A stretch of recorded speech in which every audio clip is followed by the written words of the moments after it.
கிறிஸ்துவுக்குள் பிரியமானவர்களே, இன்று ஒரு வாக்குத்தத்தம் நிகழ்ச்சிக்கு நான் உங்களை அன்போடு கூட வரவேற்கிறேன். இந்த நாளில் வாக்குத்தத்த செய்தியின் தலைப்பு உபத்திரவத்தில் விடுதலை. ஆம் தேவ பிள்ளைகளே, நாம் எந்த உபத்திரவத்தின் மத்தியில் வாழ்ந்து கொண்டிருந்தாலும் சரி, உங்கள் கணவரால் உபத்திரவமா அல்லது உங்கள் மனைவியால் உபத்திரவமா, பிள்ளைகளால் உபத்திரமா, வேலை ஸ்தலத்தில் உபத்திரவமா, வேலை இல்லை என்கிற உபத்திரவமா, சரீரத்தில் சுகவீனம் என்கிற உபத்திரவமா, குடும்பத்தில் சமாதானம் இல்லை என்கிற ஒரு உபத்திரவமா, இப்படி உங்கள் வாழ்க்கையின் எந்த பகுதியில் உபத்திரவங்கள் இருந்தாலும் சரி, அந்த உபத்திரவங்கள் எல்லாவற்றினின்றும் கர்த்தர் விடுதலையாக்குகிற தேவனாயிருக்கிறார். அவர் விடுதலையின் தேவன். அவர் எப்பொழுதும் எல்லாரையும் கட்டுக்களில் இருந்து விடுதலையாக்குகிறவராக, சிறைப்பட்டவர்களை விடுதலையாக்குகிறவராக அவர் காணப்படுகிறார். அருமை தேவ பிள்ளைகளே, கர்த்தர் எப்பொழுதும் உங்களுக்காக இறங்குகிற தேவனாயிருக்கிறார். அப்போஸ்தலர் 7ஆம் அதிகாரம் 34ஆம் வசனத்தில் நாம் இப்படி வாசிக்கிறோம்: எகிப்தில் இருக்கிற என் ஜனத்தின் உபத்திரவத்தை நான் பார்க்கவே பார்த்து அவர்கள் பெருமூச்சை கேட்டு அவர்களை விடுவிக்கும்படி இறங்கினேன். ஆகையால் நீ வா, நான் உன்னை எகிப்திற்கு அனுப்புவேன் என்றார். அருமை தேவ பிள்ளைகளே, எகிப்தில் இஸ்ரவேல் ஜனங்கள், அதாவது வாக்குத்தத்தத்தை சுதந்தரிக்கப் போகிற ஜனங்கள், அவரால் அழைக்கப்பட்ட ஜனங்கள், அவரால் தெரிந்து கொள்ளப்பட்ட ஒரு ஜனக்கூட்டம், அதுதான் இஸ்ரவேலர்கள். அந்த இஸ்ரவேலர்கள் எகிப்தில் அவர்கள் அடிமைகளாய் 430 வருடம் அடிமைகளாய் இருக்கிறார்கள். அவர்களுடைய அடிமைத்தனத்தை முடிவுக்கு கொண்டு வரும்படிக்கு கர்த்தர் என்ன செய்கிறார்னு பார்த்தீங்கன்னா, எகிப்தில் இருக்கிற தன்னுடைய ஜனத்தின் உபத்திரவத்தை அவர் பார்த்தார். பார்க்கவே பார்த்து அவர்கள் பெருமூச்சை கேட்டு அவர்களை விடுவிக்கும்படி இறங்கினேன் அப்படின்னு சொல்றாரு. அருமை தேவ பிள்ளைகளே, கர்த்தர் காண்கிற தேவன். அவர் உங்கள் உபத்திரவத்தை பார்க்கிற தேவன். அவர் உங்கள் உபத்திரவத்தை பார்த்து கண்டும் காணாமல் இருப்பதல்ல, உங்கள் உபத்திரவத்தை பார்த்து அந்த உபத்திரவத்தில் உங்களுக்கு விடுதலையை கொடுக்கும்படிக்கு அதை மனதுருகுகிற தேவனாயிருக்கிறார். அதிலிருந்து விடுதலையாக்குகிற தேவனாயிருக்கிறார். அவர்கள் பெருமூச்சை கேட்டு அவர்களை விடுவிக்கும்படி இறங்கினேன் என்று சொல்லி கர்த்தர் சொல்லுகிறதை நாம் பார்க்கிறோம். அவர்கள் பெருமூச்சை கேட்டு அவர்களை விடுவிக்கும்படி இறங்கினார். அருமை தேவ பிள்ளைகளே, 430 வருடங்களாக அடிமைகளாய் வாழ்ந்த அந்த இஸ்ரவேல் ஜனங்களை அவர் விடுவிக்கும்படிக்கு, அவர்களுடைய பெருமூச்சை கேட்டு அவர்களை விடுவிக்கும்படிக்கு இறங்கினார். அருமை தேவ பிள்ளைகளே, உங்கள் பெருமூச்சை கூட கர்த்தர் கவனிக்கிறார். கர்த்தர் உங்களுடைய பாடுகள், பிரச்சனைகள், போராட்டங்கள், உபத்திரவங்களை அவர் பார்க்கிறார். அவை எல்லாவற்றையும் பார்க்கவே பார்க்கிறார். அதே நேரத்தில் அவர் உங்கள் பெருமூச்சுக்களை எல்லாம் கேட்கவே கேட்கிறார். நீங்க ஜெபிக்கிற ஜெபத்தை மட்டுமே ஆண்டவர் கேட்டு விடுதலையாக்குகிறவர் அல்ல.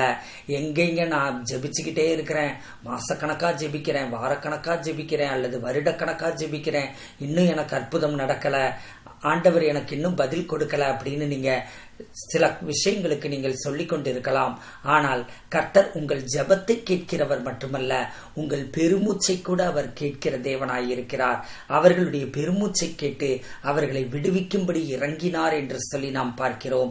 ஆகையால் நீ வா, நான் உன்னை எகிப்திற்கு அனுப்புவேன் என்று மோசேயை பார்த்து கர்த்தர் சொல்லுகிறார். அருமை தேவ பிள்ளைகளே, யாத்ராகமத்தின் புத்தகம் 2ஆம் அதிகாரம் 23 25ஆம் வசனம் வரை இப்படி நாம் பார்க்கிறோம்.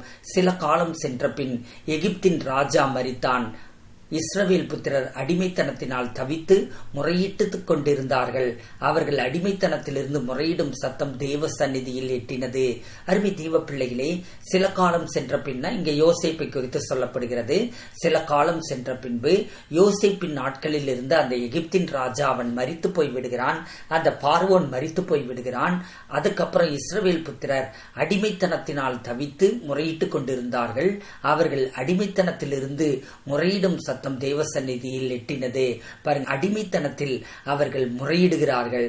அப்படி அடிமைத்தனத்தினால் தவித்து முறையிட்டுக் கொண்டிருக்கிற போது அடிமைத்தனத்திலிருந்து முறையிடும் சத்தம் அது கர்த்தருடைய சந்நிதிக்கு எட்டினது. அருமை தேவ பிள்ளைகளே, உங்கள் வாழ்க்கையில் எந்த பகுதியில் சிறையிருப்பு, எந்த பகுதியில் போராட்டம், எந்த பகுதியில் அடிமைத்தனம், எந்த பகுதியில் நீங்கள் கட்டுண்டவர்களாய் இருக்கிறீர்கள், எந்த பகுதியில் சிறைப்படுத்தப்பட்டவர்களாய் இருக்கிறீர்கள், எந்த பகுதியில் உங்களுக்கு விடுதலை தேவை, அந்த பகுதியை கர்த்தர் விடுவிக்கும்படிக்கு உங்களுடைய முறையிடுதல்கள் எல்லாம் அது தேவ சந்நிதிக்கு எட்டி இருக்கிறது. அருமை தேவ பிள்ளைகளே, கர்த்தர் இன்னும் என் ஜெபத்தை கேட்கவில்லை என்று சொல்லி நீங்கள் நினைக்க வேண்டாம். அவர் ஏற்ற நேரத்தை உங்களுக்காக அவர் வைத்திருக்கிறார். அவர் ஏற்ற நேரத்தில் உங்களுக்காக கிரியை செய்து அற்புதத்தை செய்வார். இந்த ஜனங்கள் 430 வருடங்கள் அடிமைகளாய் இருந்த ஜனங்கள், அவர்கள் முறையிட்ட அந்த முறையீடுகள், அவர்களுடைய பெருமூச்சுக்கள் கர்த்தருடைய சமூகத்தை எட்டினது. தேவ சந்நிதியில் அவை எட்டின போது அவற்றுக்கு கர்த்தர் ஒரு இரட்சகரை எழுப்புகிறார். தேவன் அவர்கள் பெருமூச்சை கேட்டு தாம் ஆபிரகாமோடும் ஈசாக்கோடும் யாக்கோபோடும் செய்த உடன்படிக்கையை நினைவு கூர்ந்தார். ஆம் தேவ பிள்ளைகளே, கர்த்தர் எப்பொழுதும் தன்னுடைய உடன்படிக்கையை நினைவு கூறுகிற தேவன் அவர்கள் பெருமூச்சை கேட்டு தாம் ஆபிரகாமோடும் ஈசாக்கோடும் யாக்கோபோடும் செய்த உடன்படிக்கையை நினைவு கூர்ந்தார். அருமை தேவ பிள்ளைகளே, கர்த்தர் ஆபிரகாம், ஈசாக்கு, யாக்கோபோடு கூட அவர்களுடைய சந்ததியோடு கூட அவர் உடன்படிக்கை செய்திருந்தார். அந்த ஆபிரகாமோடு அவனுடைய சந்ததியோடு கூட ஆண்டவர் உடன்படிக்கை செய்திருந்ததின் மூலமாக அதன் நிமித்தமாக அவர் என்ன செய்தார் அப்படின்னு பார்த்தீங்க அப்படின்னா, அந்த ஜனங்களுடைய பெருமூச்சை கேட்டார். அருமை தேவ பிள்ளைகளே, கர்த்தர் காண்கிற தேவனாய் இருக்கிறார், நினைவு கூறுகிற தேவனாய் இருக்கிறார், கேட்கிற தேவனாய் இருக்கிறார். அவர் நினைவு கூர்ந்தார். தான் ஆபிரகாம், ஈசாக்கு, யாக்கோபோடு செய்து கொண்ட அந்த உடன்படிக்கைகள் யாவற்றையும் அவர் நினைவு கூர்ந்தார். அந்த உடன்படிக்கைகளின் நிமித்தமாகவே அவர்களை விடுதலையாக்கும்படிக்கு அவர் தன்னுடைய கரத்தை நீட்டினார். அதற்காகவே மோசே என்கிற ஒரு இரட்சகரை எழுப்பினார். அருமை தேவ பிள்ளைகளே, நாம் வாக்குத்தத்தத்தின் பிள்ளைகளாய் இருக்கிறோம், வாக்குத்தத்தத்தின் சுதந்திரவாளிகளாய் இருக்கிறோம். நாம் கிறிஸ்துவோடு கூட இணைக்கப்பட்டிருக்கிறோம். ஆபிரகாமின் சந்ததியை நினைவு கூர்ந்த தேவன் ஆபிரகாமின் சந்ததியில் வந்த இயேசு கிறிஸ்துவின் மூலமாக நம்மையும் ஆபிரகாமின் சந்ததிக்குள் இணைத்துக் கொண்டிருக்கிறார். ஆபிரகாமின் ஆசீர்வாதங்கள் எல்லாம் புறஜாதியாராகிய நம்மீது கடந்து வந்தது என்று சொல்லி நாம் கலாத்தியர் 3 அதிகாரம் 13-14 வசனத்தில் நாம் பார்க்கிறோம். அருமை தேவ பிள்ளைகளே, ஆபிரகாமுடைய ஆசீர்வாதங்கள் எல்லாம் நம்மீது கடந்து வந்தது என்று வேதம் சொல்லுகிறது. அருமை தேவ பிள்ளைகளே, நாம் ஆபிரகாமுடைய ஆவிக்குரிய சந்ததிகளாய் இருக்கிறோம். ஆபிரகாமோடும் ஈசாக்கோடும் யாக்கோபோடும் செய்து கொண்ட உடன்படிக்கையை நினைவு கூறுகிற தேவன் உங்களோடு கூட செய்து கொண்டிருக்கிற உடன்படிக்கை, அதாவது ஆபிரகாமின் நிமித்தமாக ஆபிரகாமின் சந்ததிக்கு செய்து கொண்ட அந்த உடன்படிக்கையை கர்த்தர் நினைத்தருளுகிறார். அதை நினைந்தருளுகிறதினாலே அவர் எப்பொழுதும் உங்களை விடுதலையோடு கூட இருக்க அவர் உதவி செய்கிறார். உங்களுடைய முறையீடுகள், உங்களுடைய பெருமூச்சுக்கள் அவை எல்லாம் தேவ சமூகத்தில் எட்டி இருக்கிறது. தேவன் உங்கள் பெருமூச்சுக்களை கேட்டு இருக்கிறார். அவர் ஆபிரகாம், ஈசாக்கு, யாக்கோபோடு செய்து கொண்ட உடன்படிக்கையின் நிமித்தமாக உங்களை பரிபூர்ணமாய் விடுதலையாக்குகிறார். தேவன் இஸ்ரவேல் புத்திரரை கண்ணோக்கினார் என்று சொல்லி யாத்ராகமம் 2 அதிகாரம் 25 வசனத்தில் வாசிக்கிறோம். தேவன் இஸ்ரவேல் புத்திரரை கண்ணோக்கினார். தேவன் அவர்களை நினைத்தருளினார். ஆம் தேவ பிள்ளைகளே, இந்த நாளில் நான் உங்களுக்கு சொல்லுகிறேன், கர்த்தர் இந்த நாளில் உங்களை கண்ணோக்குகிறார். நீங்கள் எந்த பிரச்சனைக்கு மத்தியில், எந்த போராட்டங்களுக்கு மத்தியில் நீங்கள் வாழ்ந்து கொண்டிருந்தாலும் சரி, கர்த்தர் உங்களை கண்ணோக்குகிறார். தேவன் அவர்களை நினைத்தருளினார். அருமை தேவ பிள்ளைகளே, கர்த்தர் உங்களை கண்ணோக்குகிறது மட்டுமல்லாமல் அவர் உங்களை நினைத்தருளி இருக்கிறார்.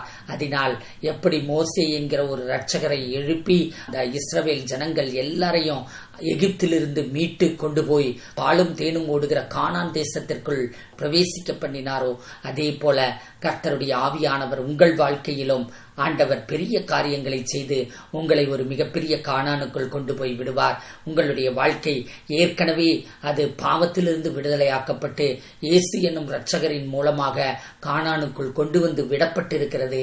நீங்கள் விசுவாசியுங்கள். விசுவாசிக்கிற போது நீங்கள் தேவ மகிமையை பார்ப்பீர்கள்.